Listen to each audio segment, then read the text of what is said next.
So this was about two path-breaking technologies, and I'm very proud to say I recently completed 1,000 spine surgeries using O-arm and navigation, and it has led to excellent results for my patients. Complications almost next to nil, revision rates touch to nil, touch wood, and still counting. So we've been very blessed to have OARMs, and I must proudly say that we recently bought the second OARM 1 year ago. So OARM is only available in 2 to 3 centers in the country, and we are the center in Western India who have OARM. There is no OARM available in Pune, no navigation available in Pune, but we are very proud to say that we have this OARM and navigation. We recently bought the second one with the increase in usage, increase in number of cases. We have got 2 OARMs and 2 navigations. So very proud, to be working at an institute called Sancheti Hospital, which is, very ahead as far as technology is concerned. So next thing which I want to talk of is bone scalpel. So when we call ourselves as orthopedic surgeons, so I am basically an orthopedic surgeon, and I've eventually, specialized in spine surgery. So when we operate spines, for reaching the spine, I have to cut a part of bone. Now, initially, when we used to cut the bone, which is called laminectomy, we had to use high-speed burrs, which can lead to spinal cord damage. We use kerrison rongers. The thick foot plate can lead to pressure on the spinal cord. So this is again a path-breaking technology. So we use an ultrasonic bony scalpel, which can very safely be used over the spinal cord. It cuts the bone, but once it comes in contact with the dural edge, it stops working. So it's ultrasonic oscillations only cut what you need. So I'll just show you a video, how it works. I hope the video works here.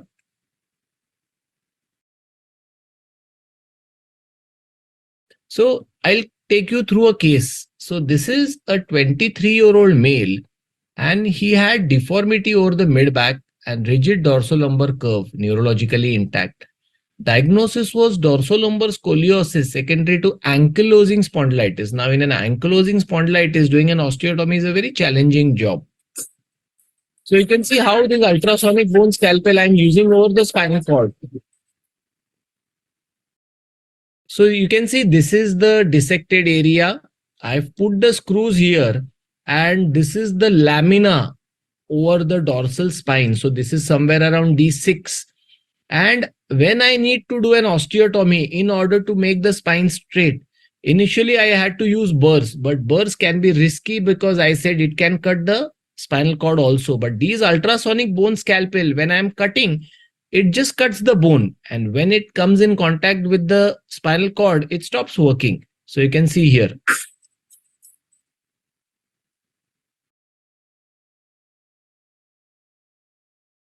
So this is how this ultrasonic bone scalpel works.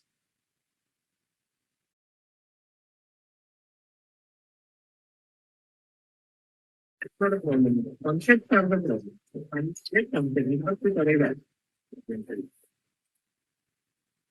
can again see, how precisely we can cut using this ultrasonic bone scalpel. Executing honestly is not a problem. Concepts are the process.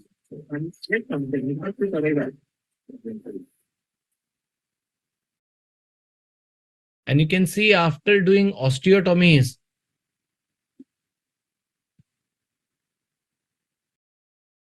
convex side and distracting the concave side, the initial V asymmetric pontes that we had done, you can see that V has disappeared and it has become a single straight rectangle, a line. Very similar to this area, you can see there was a V osteotomy which was done. So after closing this osteotomy, it is completely in contact. Similar to here and similar to here, a completely closed contact osteotomy. So we have achieved a very good coronal balance in this patient. The scoliosis has been corrected and we have been able to restore a good lordosis also. Thank you. You can see. So this is how the final picture in this boy is. You can see this was the coronal decompensation, and this is the corrected picture. And this is the kyphosis. Again, this is the corrected picture. So you can see how this boy was initially, and you can see how this boy is post surgery. See where the right shoulder was as compared to left, and you can see both the shoulders at same level. See how he was preoperatively, he was having a kyphotic deformity, but here now you can see absolutely straight with shoulders behind, just like a soldier. Next advancement is microscopes. So we have been using microscopes for last 20 odd years, but honestly, every year there is improvement which is happening. As there is, improvement which has been happening in the field of optics, in the field of fibers, we usually have a 2D microscope to begin with, but in today's era, we have 3D and 4D microscopes. So which really helps us in giving a better magnification and better illumination. So even a small thin nerve, we can see like a tight rope or something. So that really helps us in identifying the neural structures, releasing the pressure on them without causing any trauma to even the thinnest of the nerves. A good repair can be done under these 3D and 4D microscopes. Next advancements is basically robotics. Again, robotic spine surgery is gaining a lot of popularity. The basic thing, it started with 1993, 99, 2000, and today we have a operating robot which can safely perform a spine surgery. But it is not like a Da Vinci, where the Da Vinci robot is operating and surgeon is drinking coffee in the lounge, which is not possible. A surgeon has to be besides the patient. Still, robotic spine surgery, I would say, is in its infancy and things are evolving. But I am seeing coming 5 years down the line, you would see spine surgery getting completely replaced by a robotic spine surgery. And that would help in increasing precision again. With O-arms and navigation, it is a part of AI, artificial intelligence, that already gives us good precision. But surgeon has to perform it. Here, it would, in coming 5 to 7 years, robots would take over. And I am very confident with the evolving technology, this robotic spine surgery would be a reality one day. So it increases accuracy, reduces complication, reduces radiation burden, and improves outcomes. So robotic guidance provides highly accurate pedicle screw placement, optimal placement, equivalent to CT navigation, and limited literature suggests equivalent accuracy between old and new systems.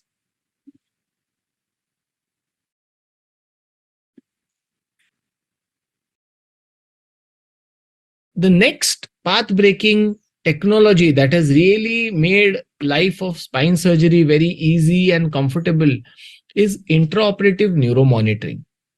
So intraoperative neuromonitoring allows intraoperative assessment of the spinal cord function through real-time feedback from sensory tracts, motor tracts, and individual nerve roots. Real-time on-the-spot information about patient's neurological function, it is very much valuable in complex surgeries and it is medico-legally covered. So basically what is done in a neuromonitoring is when we give patient anesthesia and turn the patient, we correct the leads to the patient's brain and connect the leads to patient's feet. So there are impulses which are thrown from the brain and they are gathered towards the foot end. And here you can see the surgery is going on. And here there is an electrophysiologist who is constantly monitoring the spinal cord function. During the surgery, at critical steps, we give this electrophysiologist a heads up in order to really focus and let us know if there is any change in the signals. if there is a stretch on the cord during osteotomy or resection of the tumor or clearing of the infection, it really blinks us an alarm and it gives us an idea as to what is happening. So that is a very, very, very important part. So intraoperative neuromonitoring, there is a doctor which is sitting there and constantly monitoring, and any pressure on the cord, slightest, it blinks up an alarm and it anesthetizes the surgeon, it sensitizes the surgeon, and it tells us that please undo the step again, and we can take off that pressure on the cord, and the chances of spinal cord paralysis post surgery comes down significantly. So the spinal cord monitoring is based on SSCP, MEP, which is sensory evaluation, motor evaluation, and nerve conduction study. So the uses of spinal cord monitoring are in tumors, scoliosis, complex deformities, thoracic myelopathies, and revision spine surgeries. Use of, again, spinal cord monitoring in these complex cases is of paramount importance. You can see how we use this neuromonitoring. We use these leads over the brain. This is the face of the patient and this is the foot of the patient. So we connect the leads here and leads here, and we can see we are operating this patient now, and a doctor is sitting and constantly monitoring the spinal cord function. This is the post-operative correction. Revision spine surgeries, you can see this was previously patient was operated elsewhere and the right screw was in the canal. Patient had got right-sided severe right leg pain. We did a revision and you can see now this is the accurate placement, and EMG is used in these sort of cases. So EMG helps us know whether there is still any root compression which is present or not. This was a girl, you can see, a 13-year-old girl with a complete kyphotic deformity. You can see the rotations and the thin pedicles that we have in this girl, and you can see the screws that we have put in this girl. And you can see the correction. Of course, this was just 2 hours after the surgery. Next case is D6 aggressive hemangioma with dorsal myelopathy. You can see this is a completely pinched cord. We did a preoperative embolization. We put screws, did laminectomy, did vertebroplasty for the hemangioma. You can see this is the laminectomy. This is the implant.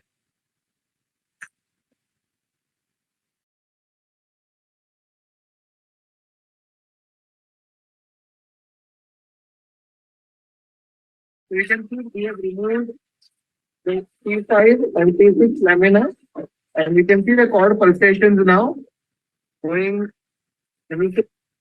And this is the boy which was made to stand 2 hours after the surgery. Absolutely 2 hours after the surgery. A complex surgery. This child had come from Canada. 3D printing, now when I have to operate a complex deformity, say a scoliosis or a tumor, we get a 3D printing of that patient's spine beforehand, and we can exactly study how the anatomy of the spine is so that we can plan the execution on table. Coming to the last part of this recent advance is endoscopic lumbar discectomy or endoscopic spine surgery. So endoscopy is basically even more smaller incision. It's just like a knee arthroscopy. You put in a scope in the knee joint, do meniscectomy, do ACL reconstructions. Similarly, we put the scope in patient's spine and take out the disc. So endoscopy has really revolutionized the spine surgery. A small stitch, which is around 6 to 7 millimeters, and patient walks within 2 hours and goes home on the next day. And you can see these are different type of scopes which are available. One case which we did in a 17-year-old boy, L3-4 large disc on the left paracentral, you can see. This is the disc herniation. This is the disc herniation on the left. And you can see, we can see it on the television. And this is the disc removal which is being done in this young boy. And made the root free. Again, a 39-year-old male, low back pain with left low limb radiation. There is a L5S1 left large PIVD. You can see this disc being removed in this patient. and that root is being made free. So thank you very much. I hope I could do justice to the top which was given to me, and I am happy to answer any questions. Thank you very much.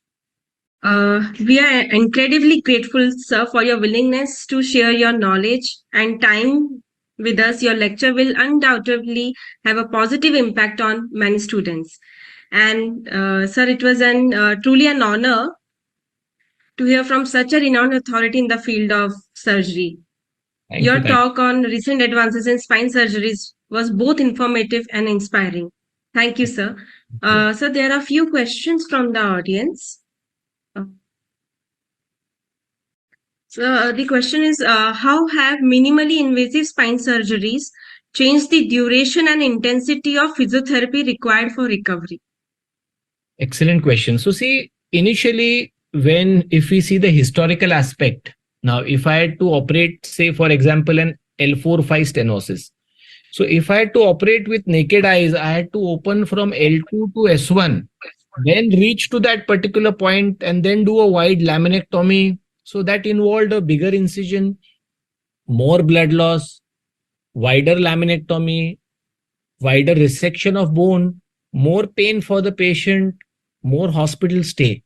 But when I do an endoscopic interlaminar decompression, that incision is 7 mm, blood loss is not 5 ml also, patient goes home within 24 hours.